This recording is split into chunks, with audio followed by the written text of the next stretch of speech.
Assalamualaikum teman-teman, perkenalkan nama saya Talita Safa. Saya dari jurusan Ilmu Administrasi Publik 2020. Di sini saya akan mempresentasikan tugas kuis dan peran mahasiswa.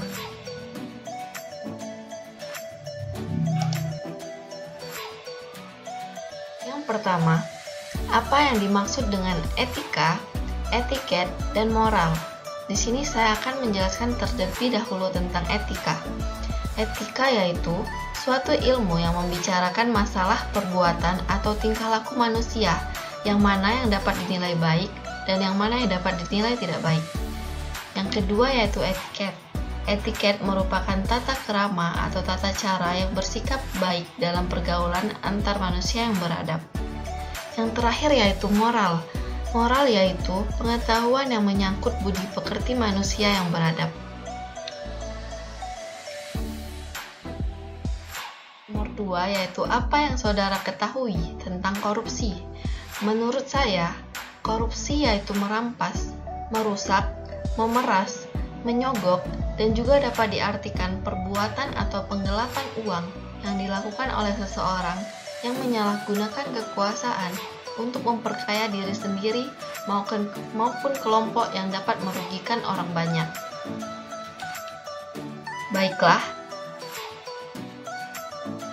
Nomor 3 adalah faktor-faktor apa saja yang menyebabkan timbulnya tindakan korupsi. Faktor tersebut terbagi menjadi dua, yaitu faktor internal dan faktor eksternal. Faktor internal yaitu sifat yang haus akan kekuasaan, moral yang kurang sehat, serta gaya hidup yang konsumtif. Sedangkan faktor eksternal yaitu sektor keuangan yang tidak terregulasi dengan baik, administrasi yang berantakan, lemahnya penegakan hukum, serta ketiadaan akuntabilitas dan transparansi.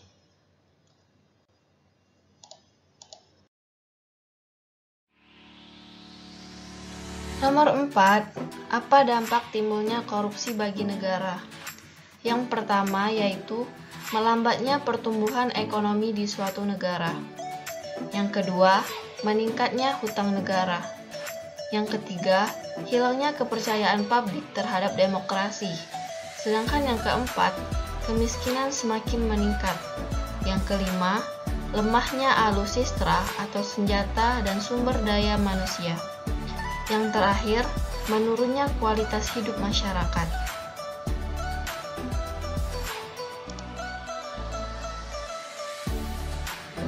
Nomor 5, upaya apa saja yang dilakukan pemerintah untuk menanggulangi tindakan korupsi? Yang pertama, fokus pada peningkatan manajemen keuangan dan memperkuat lembaga audit. Yang kedua, memperbaiki sistem dan perilaku pegawai untuk menutup celah korupsi. Yang ketiga, penanaman semangat nasional terhadap nilai-nilai Pancasila sebagai jati diri bangsa Indonesia. Yang keempat, mengubah kebudayaan agar terciptanya budaya yang jujur dan saling mengingatkan. Yang kelima, tingkatkan pengetahuan masyarakat tentang hukum. Serta yang terakhir, menegakkan hukum tanpa tebang pilih.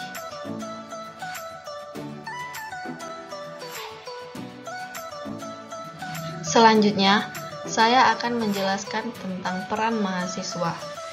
Peran mahasiswa itu ada 5. Yang pertama, sebagai iron stock, yaitu mahasiswa dituntut memiliki kepribadian yang baik, akhlak yang terpuji sebagai generasi muda penerus bangsa yang akan datang. Yang kedua, sebagai agent of change, mahasiswa sebagai agen pengubah yang harus berdiri di barisan paling depan menyuarakan aspirasi rakyat.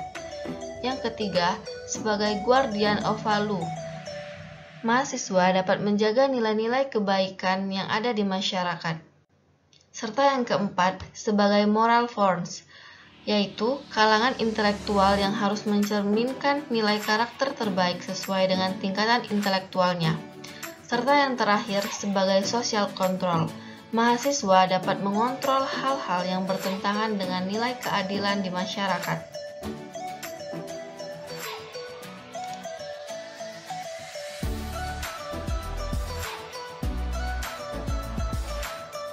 Terima kasih. Itu saja yang dapat saya sampaikan. Lebih dan kurangnya saya mohon maaf. Wabillahi taufiq wal hidayah. Wassalamualaikum warahmatullahi wabarakatuh.